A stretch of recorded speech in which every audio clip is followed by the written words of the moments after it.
समुंदर बिल्कुल शांत था, लेकिन उस शांति के नीचे एक ऐसा शिकारी छिपा था जो भारत के सबसे ताकतवर युद्धपोत का शिकार करने निकला था।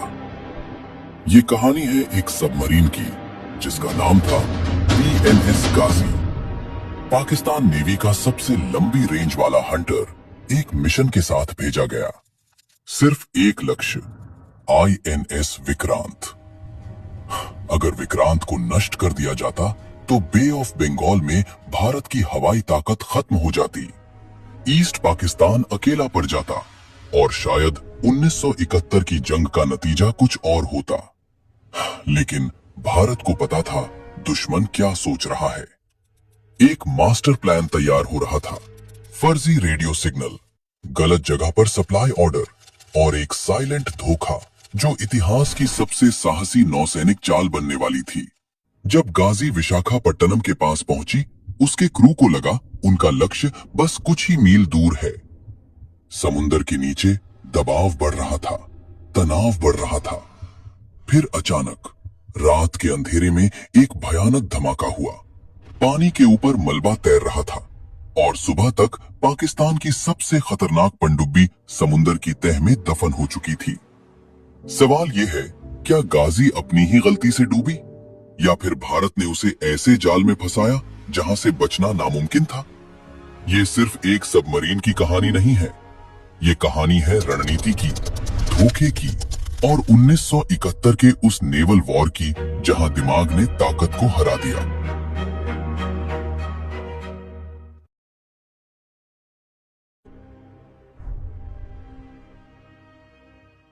मार्च 1971। पूर्वी पाकिस्तान में पॉलिटिकल टेंशन अपने चरम पर था। इलेक्शन हो चुके थे, जनता अपना फैसला दे चुकी थी, लेकिन पावर ट्रांसफर रुक गया। बेचैनी बढ़ने लगी, शहरों में अफवाहें, गांवों में डर, और फिर 25 मार्च की रात ने सब कुछ बदल दिया। पाकिस्तान आर्मी ने एक मिलिट्री ऑपरेशन शुरू किया जिसे बाद में दुनिया ने ऑपरेशन सर्चलाइट के नाम से जाना।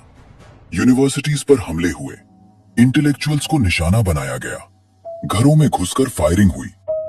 ढाका की सड़कों पर खामोशी नहीं, खौफ था। रात भर गोलियों की आवाज गूंजती रही और लोगों को समझ आ गया अब जिंदगी वैसी नहीं रहेगी। अगले कुछ ही दिनों में हालात इतने बिगड़ गए कि आम लोगों के पास एक ही रास्ता बचा, घर छोड़ देना। मां अपने बच्चे को कंधे पर उठाए हुए, बुजुर्ग लाठी के सहारे, युवा अपने परिवार को बचाने की कोशिश में, लोग पैदल ही इंडिया की सीमा की ओर चल पड़े। कोई सामान नहीं, कोई सुरक्षा नहीं, सिर्फ जान बचाने की कोशिश। कुछ ही हफ्तों में यह दुनिया के सबसे बड़े रेफ्यूजी क्राइसिस में से एक बन गया। अनुमान लगाया गया लगभग 1 करोड़ लोग इंडिया पहुंचे। वेस्ट बंगाल, त्रिपुरा, असम, मेघालय, सीमावर्ती इलाकों में रेफ्यूजी कैंप्स बनने लगे। खुले मैदानों में टेंट लगाए गए, प्लास्टिक शीट्स के नीचे पूरा परिवार रहने लगा। बारिश में कीचड़, गर्मी में धूल और हर तरफ अनसर्टेनिटी। इंडिया के लिए यह सिर्फ ह्यूमैनिटेरियन इशू नहीं था, ये इकोनॉमिक और स्ट्रेटेजिक प्रेशर भी था। हर दिन हजारों नए लोग बॉर्डर क्रॉस कर रहे थे। खाना, पानी, दवाइयां, सैनिटेशन, सब कुछ सीमित था और जरूरतें अनगिनत।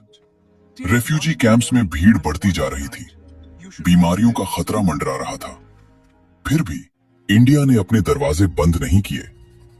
उस समय इंडिया की प्राइम मिनिस्टर इंदिरा गांधी ने इंटरनेशनल कम्युनिटी से मदद की अपील की।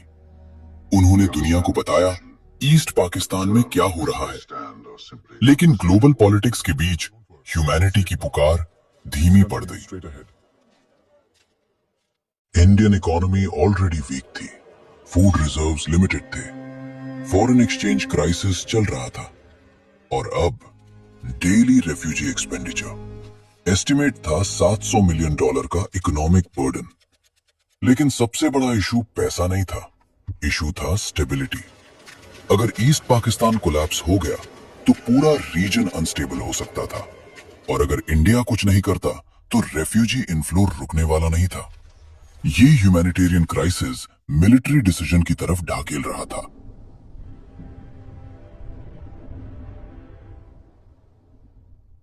अप्रैल 1971, नई दिल्ली। प्राइम मिनिस्टर ने तीनों सर्विसेज चीफ्स को इमरजेंसी मीटिंग के लिए बुलाया। कमरे में बड़े बड़े मैप्स फैलाए गए। East Pakistan, borders, rivers, ports, हर जगह रेड मार्किंग्स।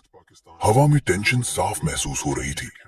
आर्मी चीफ ने मैप की तरफ इशारा करते हुए शांत लेकिन सख्त आवाज में कहा, अभी अगर हम अटैक करें तो हमारी सप्लाई चेन वीक है। मॉनसून बस 3 महीने दूर है। ईस्टर्न थिएटर में नदियां बहुत ज्यादा हैं, ब्रिजेस फ्रेजाइल हैं, हेवी मूवमेंट मुश्किल होगा। कमरे में कुछ पल के लिए खामोशी छा गई। एयर चीफ ने अगला मुद्दा उठाया, एयरफील्ड्स प्रिपेयर करने होंगे, फॉरवर्ड बेसिस रेडी नहीं है, एयरक्राफ्ट डिप्लॉयमेंट बिना तैयारी रिस्क होगा। नेवी चीफ अब तक चुप थे। उन्होंने धीमी लेकिन स्पष्ट आवाज में कहा, सी ब्लॉकेड बिना प्लानिंग सुइसाइडल होगा। पोर्ट्स, रूट्स, सबमरीन थ्रेट सब कैलकुलेट करना होगा। फिर कमरे में एक वाक्य बोला गया, वॉर दिसंबर में लड़ेंगे। कोई बहस नहीं, कोई विरोध नहीं, निर्णय हो चुका था। Official war delay, unofficial war शुरू। अब से हर महीना पाकिस्तान को अंदर से कमजोर करने के लिए इस्तेमाल होगा। ट्रेनिंग बढ़ेगी, इंटेलिजेंस डीपन होगी, लॉजिस्टिक्स क्वाइटली तैयार होंगे। और इंडियन नेवी ने सबसे पहला टारगेट चुन लिया, सी सप्लाई लाइन। पाकिस्तान के लिए सबसे बड़ा चैलेंज जियोग्राफी थी। वेस्ट पाकिस्तान से ईस्ट पाकिस्तान तक कोई लैंड कनेक्शन नहीं था। दोनों के बीच इंडिया था। इसका सीधा मतलब था मिलिट्री रीइंफोर्समेंट सिर्फ 2 तरीकों से हो सकती थी, एयर रूट या सी रूट। एयर रूट को इंडिया ने अप्रैल 1971 में ही ब्लॉक कर दिया। अब बचा सिर्फ एक ऑप्शन, सी। कराची से शिप्स निकलते, अरेबियन सी क्रॉस करते, इंडियन ओशन से घूमते हुए बे ऑफ बंगाल में एंटर करते और फिर चिटागोंग पोर्ट पर अनलोड करते। ये जर्नी 3000 किलोमीटर से ज्यादा लंबी होती थी। अगर ये सप्लाई लाइन टूट जाए तो ईस्ट पाकिस्तान पूरी तरह आइसोलेटेड हो जाएगा। कोई रीइंफोर्समेंट नहीं, कोई हैवी इक्विपमेंट नहीं, कोई बैकअप नहीं। और यही इंडियन नेवी के अंदर एक बोल्ड थॉट जन्मा, डायरेक्ट वॉर नहीं, लेकिन सप्लाई लाइन डिस्टर्ब करो।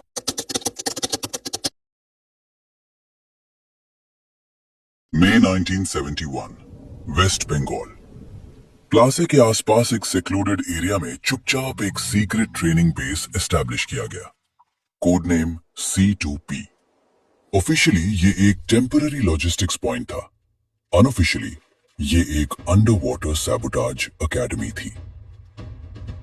यहां लाए गए मुक्ति वाहिनी के selected fighters, young, determined, angry. उन्होंने अपने घर जलते हुए देखे थे, अपने लोगों को भागते हुए देखा था। अब वे बदला नहीं, एक स्ट्रेटेजिक स्ट्राइक चाहते थे। ट्रेनिंग शुरू हुई। Under water breath control, silent swimming in tidal current, ship hull structure की गहरी understanding, magnetic limpet mine attachment, time delay detonator mechanism. हर दिन शरीर की लिमिट्स को तोड़ा गया, हर रात डर को दबाया गया। एक दिन इंस्ट्रक्टर ने शांत आवाज में समझाया, ब्लास्ट सिर्फ शिप को नहीं उड़ाता, ब्लास्ट फियर को जन्म देता है। नाइट ट्रेनिंग होती थी।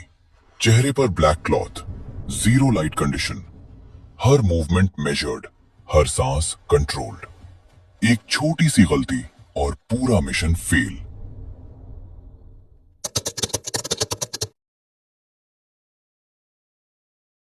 अब समय था ऑपरेशन को अंजाम देने का। ऑपरेशन के लिए कम्युनिकेशन बेहद सिंपल रखा गया। कोई हार्ड एनक्रिप्टेड वायरलेस सिग्नल्स नहीं, और तो और कोई डायरेक्ट ऑर्डर नहीं। डिसाइड हुआ, सिग्नल आएगा ऑल इंडिया रेडियो पर। वहां 2 स्पेसिफिक गाने बजेंगे, वही होगा ग्रीन सिग्नल।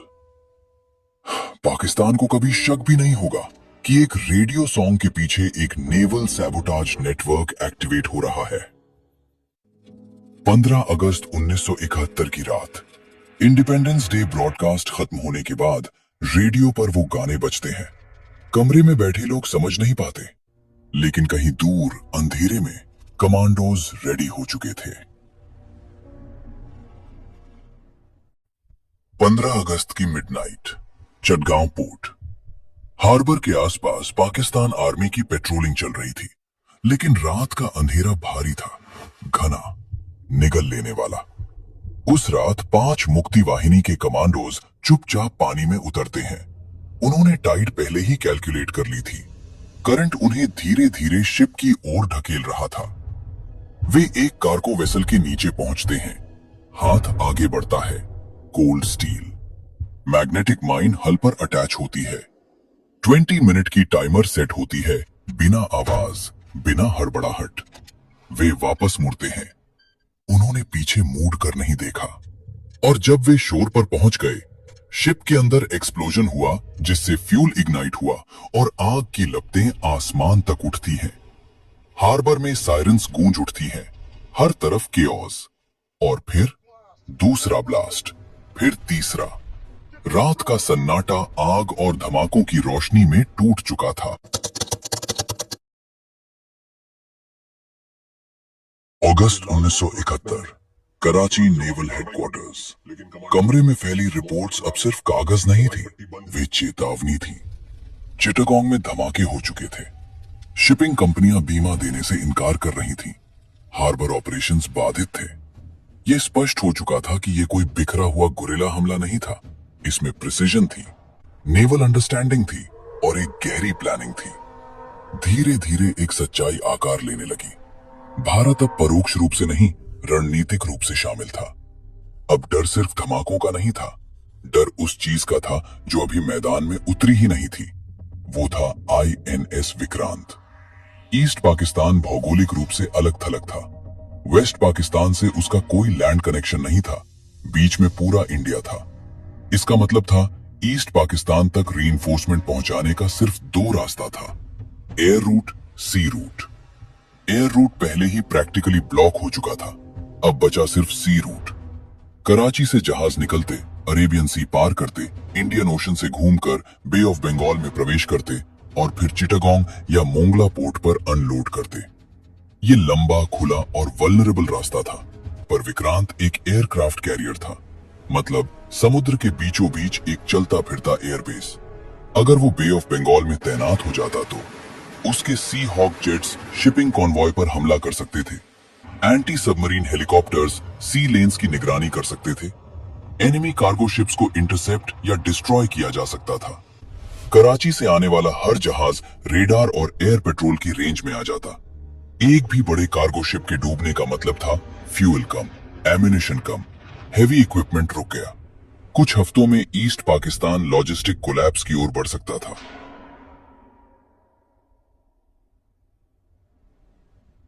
पर कहानी में अब एक मोड़ था, और वो था INS विक्रांत। नो डाउट कागज पर पावरफुल था, लेकिन ग्राउंड रियलिटी उससे पूरी तरह अलग थी।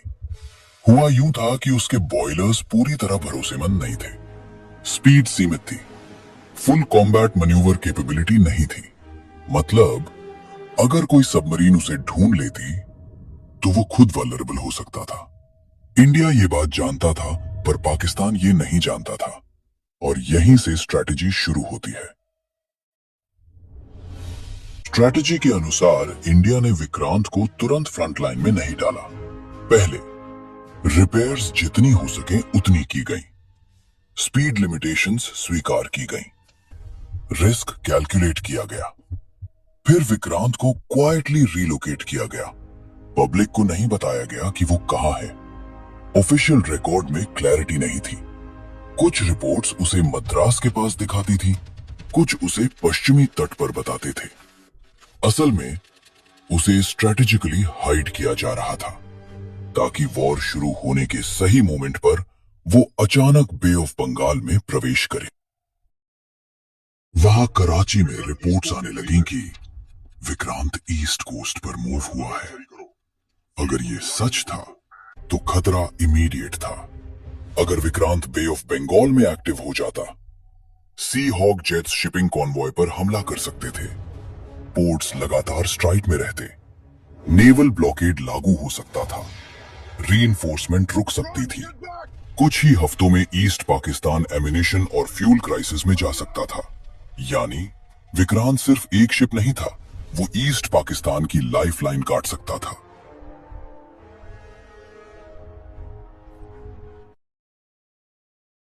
अब पाकिस्तान के सामने सवाल था कि विक्रांत को रोका कैसे जाए। सरफेस फ्लीट से आईएनएस विक्रांत को रोकना मुश्किल था। एयर अटैक रिस्की था, लेकिन सबमरीन सबमरीन साइलेंट होती है, इनविजिबल होती है।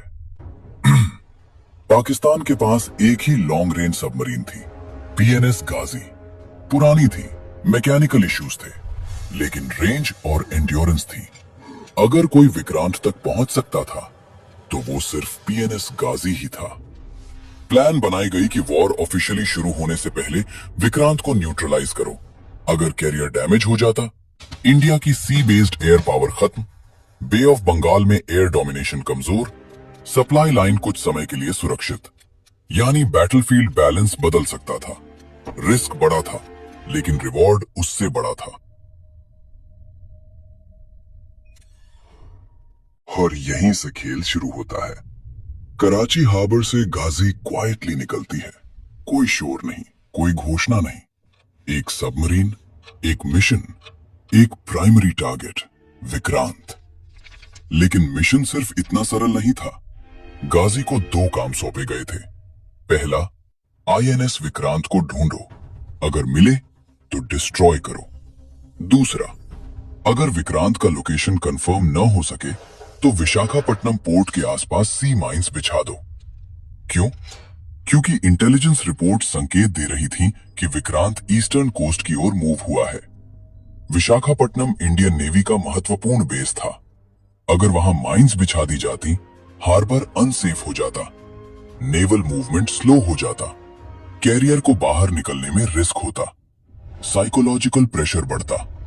मतलब चाहे विक्रांत मिले या न मिले, इंडिया की ईस्टर्न नेवल स्ट्रैटेजी डिस्टर्ब की जा सकती थी। यह सिर्फ हंटिंग मिशन नहीं था, यह डिसरप्शन मिशन भी था। दूसरी तरफ विक्रांत खुद परफेक्ट हालत में नहीं था। बॉयलर इश्यूज थे, स्पीड सीमित थी, इसलिए उसे ओपनली एक्सपोज नहीं किया गया। उसे स्ट्रेटेजिकली हाइड किया गया। इंडिया डिसेप्शन खेल रहा था, पाकिस्तान हंटिंग खेल रहा था। अब यह सिर्फ नेवल स्ट्रैटेजी नहीं रही, यह बन चुका था हंटर बनाम हंटर। एक कैरियर जो सही समय पर स्ट्राइक कर सकता था, एक सबमरीन जो अंधेरे में साइलेंटली खत्म कर सकती थी।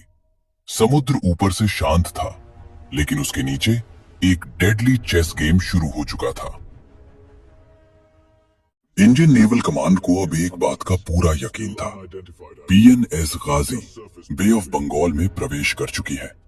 उसकी एग्जैक्ट लोकेशन अज्ञात थी, लेकिन उसका उद्देश्य स्पष्ट था। वो आईएनएस विक्रांत को ढूंढ रही थी, और अगर मौका मिलता तो हमला करने में देर नहीं लगाती। अब स्थिति जटिल थी। एक तरफ विक्रांत, जिसकी बॉयलर्स पूरी तरह भरोसेमंद नहीं थे। दूसरी तरफ गाजी, जो समुद्र की गहराई में अदृश्य रह सकती थी। इंडियन कमांड के सामने दो चुनौतियां थी। पहली, विक्रांत को सुरक्षित रखना। दूसरी, गाजी को न्यूट्रलाइज करना। सीधा मुकाबला जोखिम भरा था। सबमरीन को सरफेस शिप से डिटेक्ट करना आसान नहीं होता। समुद्र के नीचे हर आवाज, हर वाइब्रेशन, हर सोनार एको सच नहीं होता। अगर विक्रांत एक्सपोज्ड हो जाता तो एक टॉर्पीडो पूरे ईस्टर्न कैंपेन की दिशा बदल सकता था। इसलिए फैसला लिया गया, गाजी से लड़ाई उसकी शर्तों पर नहीं होगी। उसे कंफ्यूज किया जाएगा, उसे गलत संकेत दिए जाएंगे, उसे गलत दिशा में भटकाया जाएगा। विक्रांत की पोजीशन छुपाई जाएगी, फॉल्स रेडियो सिग्नल्स भेजे जाएंगे, फेक मूवमेंट क्रिएट किए जाएंगे, ताकि गाजी उस जगह तलाश करे जहां विक्रांत है ही नहीं। यह सिर्फ नेवल डिफेंस नहीं था, यह साइकोलॉजिकल चेस थी। पाकिस्तान हंटिंग खेल रहा था, इंडिया इल्यूजन बना रहा था। अब समुद्र के नीचे सिर्फ स्टील और टॉर्पीडो की लड़ाई नहीं थी, ये बुद्धि बनाम बुद्धि की लड़ाई थी, हंटर और हंटर के बीच।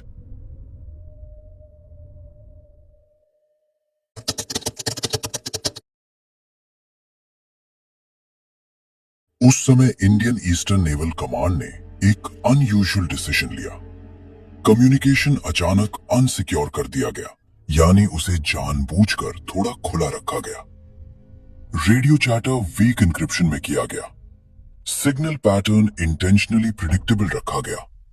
ट्रांसमिशन टाइमिंग ऐसा था कि इंटरसेप्ट करना आसान हो। मैसेज सिंपल था, कैरियर विशाखापट्टनम के आसपास है। लेकिन डिसेप्शन सिर्फ रेडियो तक सीमित नहीं था। साइकोलॉजिकल प्रेशर बिल्ड करने के लिए एक और लेयर ऐड की गई। विशाखापट्टनम पोर्ट के आसपास बल्क रेशन और फ्रेश सप्लाईज के मैसिव ऑर्डर्स प्लेस किए गए। सब्जी, अनाज, meat, fuel and other essentials. ऐसे ऑर्डर्स जो नॉर्मली सिर्फ तब होते हैं जब एक बड़ा जहाज डॉकिंग पर आने वाला हो। लोकल मार्केट में चर्चा शुरू हो गई। रूमर्स हवा में फैलने लगे। इंफॉर्मेशन धीरे धीरे सीप होने लगी और वही इंफॉर्मेशन पाकिस्तानी इंटेलिजेंस नेटवर्क तक पहुंच गई। और पाकिस्तानी इंटेलिजेंस पाकिस्तान को क्लियर रिपोर्ट भेजी कि आईएनएस विक्रांत विशाखापट्टनम पोर्ट आ रहा है। ट्रैप अब पूरी तरह सेट हो चुका था।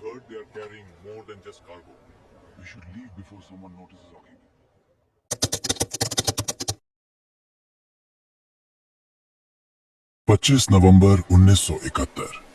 समुद्र के ऊपर सब कुछ सामान्य दिख रहा था, लेकिन उसके नीचे पाकिस्तानी सबमरीन अपनी दिशा बदल चुकी थी। पीएनएस गाजी ने अपना कोर्स मद्रास रीजन से मोड़ लिया। कंपस की सुई अब धीरे धीरे विशाखापट्टनम की ओर टिक गई, क्योंकि उन्हें इंटेलिजेंस रिपोर्ट मिली थी कि विक्रांत विशाखापट्टनम पोर्ट में है। कोई अनाउंसमेंट नहीं, कोई ट्रांसमिशन नहीं। सबमरीन अब रेडियो साइलेंस में थी, सतह से दूर और गहराई में। डीप डाइव का आदेश दिया गया। धीरे धीरे बलास्ट टैंक्स भरे गए। धातु का भारी शरीर पानी के नीचे उतर गया। ऊपर की रोशनी धुंधली होती गई। अब गाजी सतह की दुनिया से कट चुकी थी। मूवमेंट स्लो कर दिया गया, स्पीड कम, नॉइज मिनिमम, हर वाइब्रेशन कंट्रोल में। कैप्टन की आंखें चार्ट्स पर थीं। बे ऑफ बंगाल के ये पानी उसके लिए नए थे। ये अरेबियन सी नहीं था। यहां सीबेड सीधा नहीं था। कहीं अचानक गहराई बढ़ जाती, कहीं रेतीले तल के बाद चट्टानी उभार। हाइड्रोग्राफिक चार्ट्स अधूरे थे, कई हिस्से बस अंदाजों पर आधारित। हर मनूवर सोच समझकर करना पड़ रहा था। सोनार ऑपरेटर लगातार सुन रहा था, हर पिंग, हर एको, हर हल्की सी आवाज। लेकिन समुद्र धोखा देता है। कभी सीबेड की परछाई जहाज जैसी लगती, कभी दूर का प्रोपेलर नॉइज सिर्फ पानी की लहर निकलती। फिर भी मिशन साफ था, कैरियर को ढूंढना है। अगर वो विशाखापट्टनम के आसपास है तो यही कहीं होगा। गाजी अब हंट मोड में थी। ऊपर से बेस शांत था, लेकिन नीचे एक पुरानी सबमरीन अनजान पानी में अपने सबसे बड़े शिकार की तलाश में आगे बढ़ रही थी। समुद्र अब सिर्फ रास्ता नहीं था, वो बैटलफील्ड बन चुका था।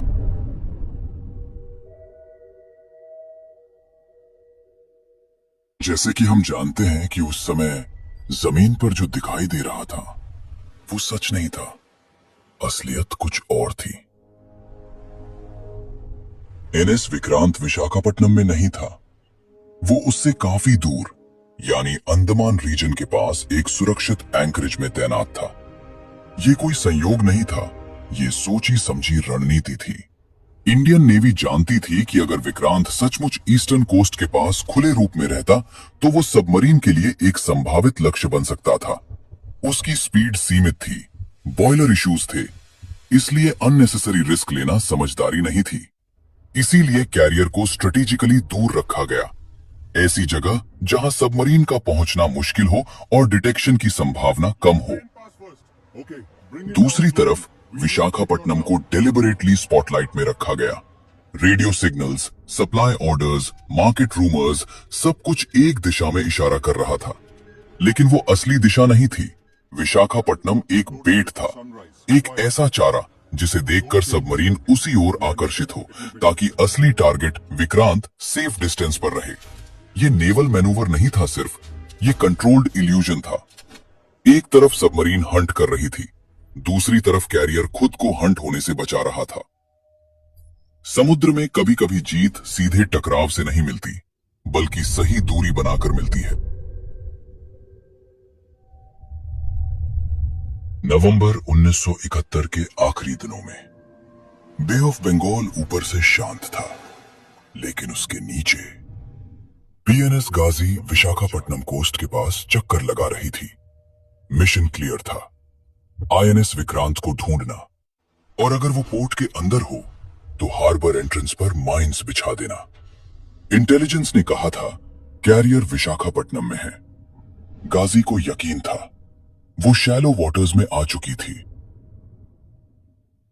ये डीप ओशन नहीं था, ये कोस्टल जोन था। वाटर डेप्थ अचानक बदलती, sea bed uneven, sandy patches, rocky ridges, hydrographic charts अधूरे। लेकिन मिशन क्रिटिकल फेज में था। माइन लेइंग शुरू हुई, speed minimal, depth controlled, internal mines armed. Submarine बार बार लो पावर सिग्नल भेजने की कोशिश करती रही, लेकिन कम्युनिकेशन टूट टूट कर ट्रांसमिट हुआ। कुछ सिग्नल्स कट हो गए, कुछ इनकम्प्लीट रहे। रेडियो साइलेंस और कोस्टल इंटरफेरेंस के बीच कनेक्शन अनस्टेबल हो चुका था।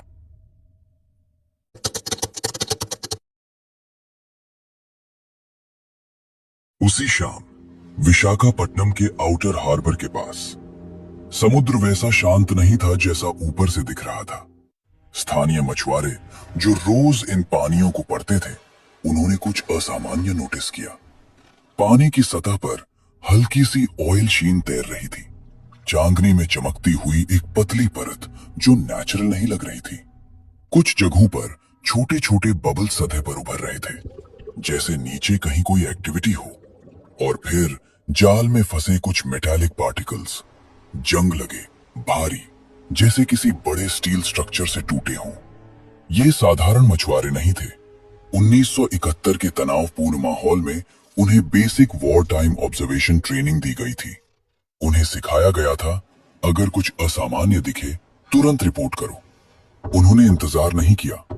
नजदीकी नेवल पोस्ट को सूचना भेजी गई। शब्द कम थे, लेकिन संकेत स्पष्ट थे। नेवल अथॉरिटीज ने तुरंत अलर्ट जारी किया। हार्बर सर्वेलेंस बढ़ा दिया गया। पेट्रोल मूवमेंट सक्रिय हुई। रिपोर्ट्स को क्रॉस चेक किया गया।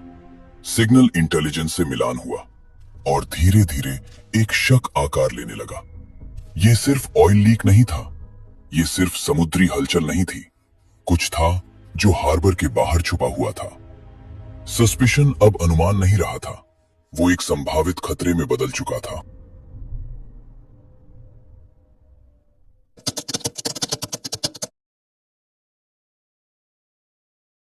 आईएनएस राजपूत उस समय विशाखापत्तनम हार्बर में तैनात थी। वो नई जहाज नहीं थी, अपने सेवा काल के अंतिम चरण में थी। रिटायरमेंट दूर नहीं था, लेकिन अब भी पूरी तरह ऑपरेशनल थी। उसकी मशीनें तैयार थी, उसके हथियार सक्रिय थे और उसका दल सतर्क।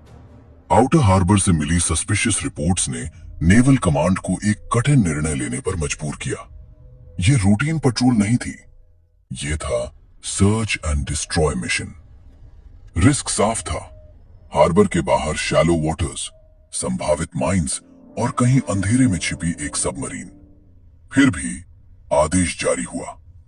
ब्रिज पर सन्नाटा था, सिर्फ इंस्ट्रूमेंट्स की धीमी आवाज और समुद्र की ठंडी हवा। कैप्टन ने अपनी क्रू की ओर देखा, उन चेहरों को जो जानते थे कि वे किस खतरे की ओर बढ़ रहे हैं। उन्होंने शांत स्वर में कहा, हम वापस आए या ना आए, लेकिन आईएनएस राजपूत जरूर सही सलामत वापस आएगा। यह सिर्फ एक वाक्य नहीं था, यह विश्वास था, यह कर्तव्य था, यह भारतीय नौसेना की भावना थी। और फिर आईएनएस राजपूत ने हार्बर छोड़ा।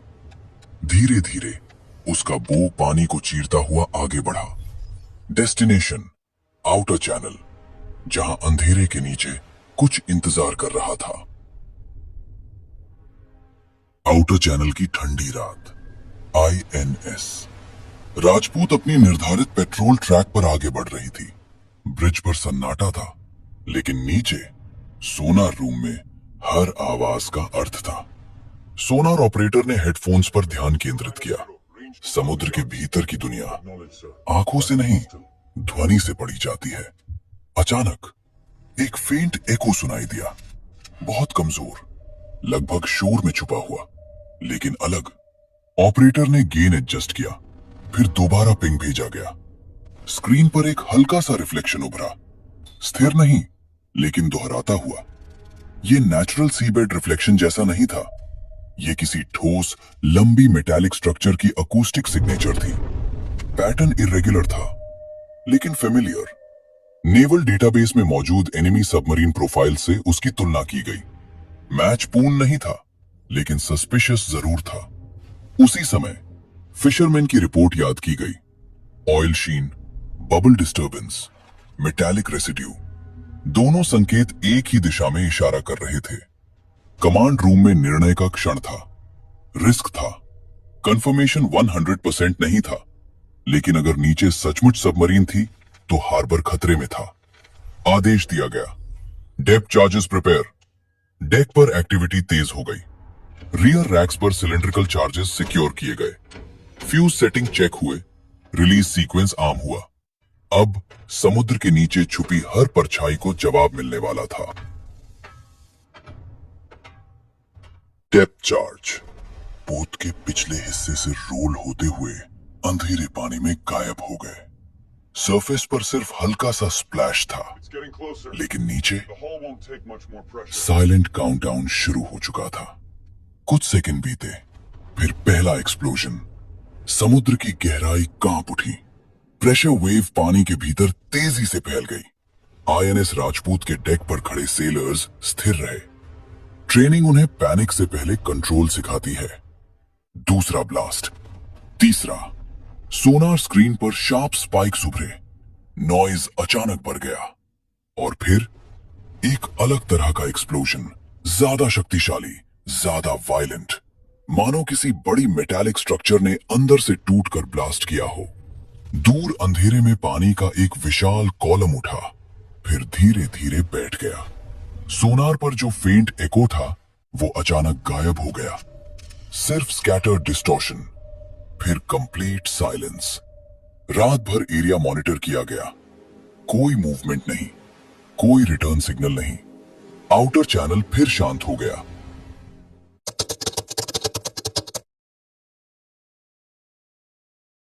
अगली सुबह सूरज की हल्की रोशनी आउटर चैनल के पानी पर फैल रही थी। सरफेस पर तेल की पतली परत तैर रही थी। कहीं कहीं छोटे मेटालिक फ्रैगमेंट्स दिखाई दे रहे थे। रिकवरी ऑपरेशन शुरू हुआ। डाइवर्स को नीचे भेजा गया। कैमरा समुद्र की गहराई में उतरता है। सीबेड पर एक टूटा हुआ सबमरीन हल पड़ा था। उसकी स्टील प्लेट्स फटी हुई थी। फॉरवर्ड सेक्शन बुरी तरह डैमेज था। डाइवर्स धीरे धीरे मलबे की जांच करते हैं। एक टॉन मेटल प्लेट पर फेडेड लेटरिंग दिखाई देती है। करीब जाकर देखा गया, दियाब्लो। पूरा नाम नहीं, लेकिन इतना स्पष्ट कि इतिहास याद आ जाए।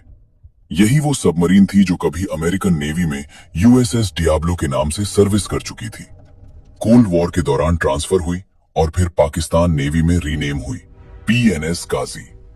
कैमरा डेब्री के बीच घूमता है।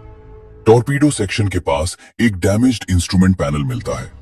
ग्लास टूटा हुआ है, नीडल अटकी हुई है। एक रिस्ट वॉच भी रिकवरी में मिलती है। उसकी सुइयां रुकी हुई हैं। 12:15। वही समय जब आईएनएस राजपूत ने डेप्थ चार्ज पैटर्न ड्रॉप किया था। समुद्र के भीतर प्रेशर वेव उस पल सब कुछ बदल चुकी थी। सीरियल नंबर्स, हल डिजाइन, इंजन लेआउट सब मैच कर रहे थे। अब कोई संदेह नहीं था। आउटर चैनल की गहराई में पीएनएस गाजी पड़ी थी। 3 दिसंबर 1971 की रात जो हंट करने निकली थी वो लौट कर नहीं आई, और उस सुबह इतिहास ने अपना निर्णय दर्ज कर दिया। आईएनएस राजपूत की एक्शन ने हार्बर को सुरक्षित रखा। समुद्र फिर शांत था, लेकिन उसकी गहराई में एक अध्याय हमेशा के लिए दर्ज हो चुका था।